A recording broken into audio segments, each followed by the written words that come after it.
अस्सलाम वालेकुम दोस्तों, मैं मोहम्मद आसिफ आरवाई के पोल्ट्री फार्मिंग की जानिब से आपसे मुखातिब हूँ। उम्मीद करता हूँ आप सब खैरियत से होंगे। दुआओं में हमें भी याद रखा करें, आप भाइयों की दुआओं के तलबगार। बार बार जो चीज़ मैं फार्मर को समझाता हूँ उसी चीज़ का आज नतीजा मैं आपको दिखा रहा हूँ। जिस पे अमल बंदा नहीं करता है ना, तो फिर यही हाल होता है। ये देख ले, ये 2000 बर्ड का जो है ना फ्लाग था, ये आज इसको चौथा दिन है बीमारी का अटैक हुआ है। कौन सी बीमारी का अटैक हुआ है ये भी आपको बताता हूँ। और वैक्सीनेशन ना करने की वजह से ये इतना बड़ा नुकसान हो चुका है। ये इस टाइम जो बर्ड है 200 सवा 200 ग्राम का बर्ड है। तो एक बर्ड कम से कम भी ये 200 रुपये का फ़ी नग के हिसाब से सेल हो जाना था। इसमें ख़र्चा कितना था? सिर्फ वैक्सीनेशन ना करने की वजह से ये इतना नुकसान उठाना पड़ गया है। इसको NDIB की पहले 5 दिन के अंदर वैक्सीन करनी थी, तो उसको इन्होंने नहीं किया है, तो इसकी वजह से इनको नुकसान उठाना पड़ गया है। गम्बोरो की वैक्सीन थी, तो वो भी इन्होंने नहीं की है। इसको क्या हुआ है इस बर्ड को कि 9 दिन के अंदर अंदर जो है ना इसको गम्बोरो का अटैक हो गया है। गम्बोरो की पहली वैक्सीन इन्होंने नहीं की थी, तो उसकी वजह से इनको नुकसान उठाना पड़ा। कम से कम 25% है जो फ्लाग इनका ज़ाया हो गया। तो उसके बाद है जो आज ये बर्ड हुआ है 35 दिन का। तो आज जिस टाइम 30 दिन का हुआ तो इसमें NDIB का अटैक हुआ है। ना एंडी लेसोटा की वैक्सीन की है, ना गम्बोरो की वैक्सीन की है, किसी किस्म की कोई वैक्सीन इन्होंने नहीं की। तो जिसकी वजह से इस फ्लाग को है जो इतना नुकसान आया है। तो मेरी गुजारिश आप लोगों से यही है कि थोड़े से ख़र्चे के लिए ना आप इतना बड़ा नुकसान करवा लेते हैं, तो कोशिश किया करें कि वैक्सीन है जो इसकी लाजमी करें। वैक्सीन भी उस वेटरनरी से या उस दुकान से, हॉस्पिटल से लें जहाँ पे वैक्सीन को रखने का प्रॉपर बंदोबस्त हो। क्योंकि कोई बंदे फ्रिजों में रख के, फ्रीज़र में रख के वैक्सीन है जो उसमें जरासीम लाइव होता है वो किल्ड हो जाता है, तो उसके बाद वैक्सीन करने का कोई फ़ायदा नहीं है, वो वैक्सीन सही नहीं होती।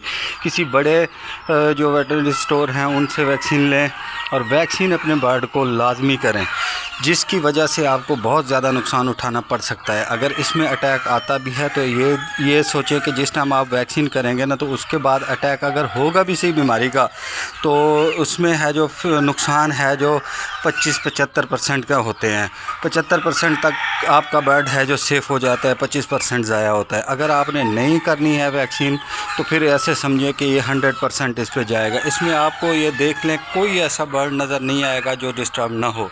ये आज नहीं तो कल ये पूरा फ्लाग खाली हो जाएगा।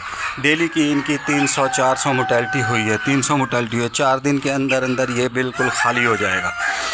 ये इसमें से कोई एक बर्ड भी नहीं बचेगा। आपको जहाँ तक मैं दिखा सकता हूँ ये देख सकते हैं।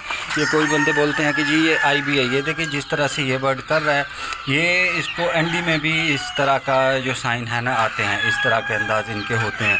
ये इनको अभी प्लग भी बन जाएगा, रेशा भी हो जाएगा कि कौन कौन सी बीमारी को है ना जो कंट्रोल करेंगे। कोई भी बीमारी कंट्रोल में नहीं आएगी जब तक इनको वैक्सीन नहीं हुई।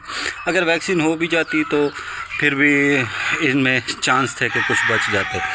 इसमें एक वजह, सबसे बड़ी वजह ये होती है वैक्सीन की कि जिस टाइम हम वैक्सीन करते हैं ना, बीमारी में वैक्सीन कर देते हैं। जिस तरह से ये बर्ड आया हुआ है ना बीमारी में, थोड़ा सा महसूस होता है कि भाई इसमें जी फलानी बीमारी आ गई, चलो भागो जी इसमें वैक्सीन कर दो, तो वो सबसे ज़्यादा ख़तरनाक होती है।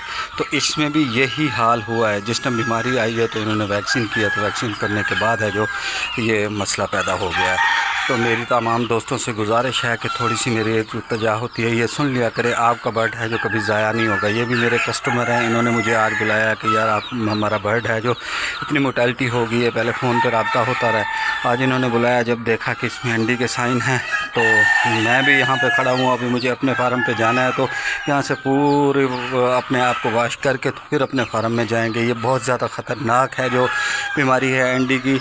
इस तरह का अटैक मैंने अपने तजर्बे में पहली बार देखा है कि इस तरह से अटैक है जो हो रहा है इसको, मुर्गी को, तो चूज़ों को।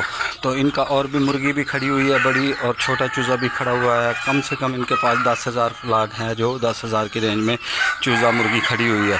तो उसको भी इनको बहुत ज़्यादा ख़तरा हो सकता है। तो ये अभी उनको वैक्सीन करने लगे हैं दूसरे बर्ड को।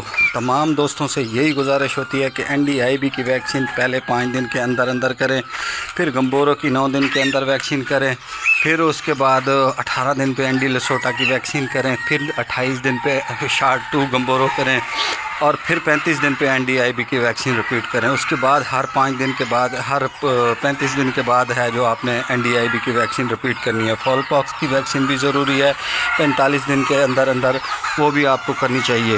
جو چیچک ہے سر پہ جس پہ دانے نکلتے ہیں وہ دانے جو ہیں چوزوں کو بہت زیادہ خطرناک ہوتے ہیں، وہ بھی اس کی بھی ویکسین آپ کو کرنی چاہیے. اگر اس میں نہیں کر سکتے تو اس میں اتنا مسئلہ نہیں ہے. تارا میرا کا سیڈ ہے جو وہ استعمال کروا دیں. فی بوری میں جو ہے 100 گرام آپ استعمال کروا سکتے ہیں، 50 گرام استعمال کروا سکتے ہیں. اگر کسی دوست کو کسی طرح کی معلومات چاہیے تو میرے نمبر پہ رابطہ کر سکتے ہیں. میرا نمبر یہی اسکرین پہ شو ہو رہا ہے. چوزوں کے بارے میں معلومات چاہیے، چوزا چاہیے، مرغی چاہیے، جس قسم کا مال چاہیے وہ ہمارے پاس اویلیبل ہوتا ہے. تمام دوستوں سے گزارش ہے کہ میرے چینل کو لائک کیجیے، سبسکرائب کیجیے. آپ بھائیوں کی سپورٹ کی ضرورت ہے. دعاؤں میں یاد رکھیے گا. میں محمد آصف RY کی پولٹری فارمنگ. اللہ حافظ.